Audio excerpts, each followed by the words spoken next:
রপ্তানি নিষিদ্ধ করার প্রায় ১০ মাস পর ভারতের সরকার প্রতি মেট্রিক টন পেঁয়াজের $৫৫০ ন্যূনতম রপ্তানি মূল্যের শর্ত বাতিল করেছে। একই সঙ্গে গত মে মাসে পেঁয়াজের চালানের ওপর আরোপিত ৪০% রপ্তানি শুল্ক কমিয়ে অর্ধেক করা হয়েছে। শুক্রবার পেঁয়াজের ন্যূনতম রপ্তানি মূল্য সংক্রান্ত শর্ত বাতিলের এই আদেশ জারি করেছে ভারতের বৈদেশিক বাণিজ্য নিয়ন্ত্রণ বিষয়ক কেন্দ্রীয় সংস্থা directorate general of foreign trade. দেশটির সংবাদ মাধ্যম দ্য হিন্দুর এক প্রতিবেদনে এই তথ্য জানানো হয়েছে। এতে বলা হয়েছে, ভারতের বৃহত্তম পেঁয়াজ উৎপাদনকারী রাজ্য মহারাষ্ট্রের বিধানসভা নির্বাচনের আগে পেঁয়াজ রপ্তানির শর্ত বাতিলের এই সিদ্ধান্ত নেওয়া হয়েছে। বর্ষা মৌসুমের পর ঘাটতির আশঙ্কায় দেশীয় বাজারে পেঁয়াজের মূল্য বৃদ্ধির লাগাম টানতে গত বছরের ডিসেম্বরে ভারতের সরকার পেঁয়াজের রপ্তানিতে নিষেধাজ্ঞা আরোপ করে। সেই নিষেধাজ্ঞার মেয়াদ গত ৩১ মার্চ পর্যন্ত বাড়ানো হয়েছিল। তবে প্রতিবেশী ও বন্ধুপ্রতিম কিছু দেশের কূটনৈতিক অনুরোধের ভিত্তিতে সীমিত পরিসরে রপ্তানির অনুমতি দিয়েছিল ভারত সরকার।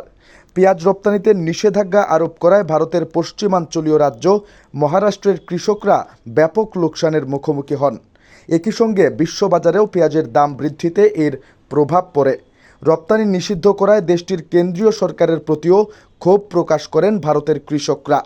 প্রায় ৬ মাস পেঁয়াজ রপ্তানির ওপর নিষেধাজ্ঞা জারি রাখার পর গত মে মাসে তা তুলে নেওয়া হয়।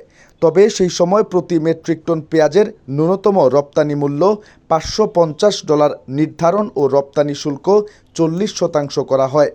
শুক্রবার দেশটির বাণিজ্য মন্ত্রণালয় ন্যূনতম রপ্তানি মূল্যের শর্ত বাতিল করে বিজ্ঞপ্তি প্রকাশ করেছে। এই বিজ্ঞপ্তি প্রকাশের কয়েক ঘন্টার মধ্যে দেশটির অর্থ মন্ত্রণালয় পেঁয়াজের রপ্তানি শুল্ক ৪০% থেকে কমিয়ে ২০% করে একটি নির্দেশ জারি করে। গত কয়েক মাসে ভারতের অভ্যন্তরীণ বাজারে পেঁয়াজের দাম ব্যাপক বৃদ্ধি পেয়েছে।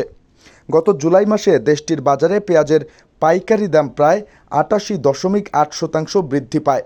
অন্যদিকে গত আগস্টে দেশটির বাজারে খুচরা পর্যায়ে পেঁয়াজের দাম ৫০%-এর বেশি বেড়েছে বলে ধারণা করা হচ্ছে।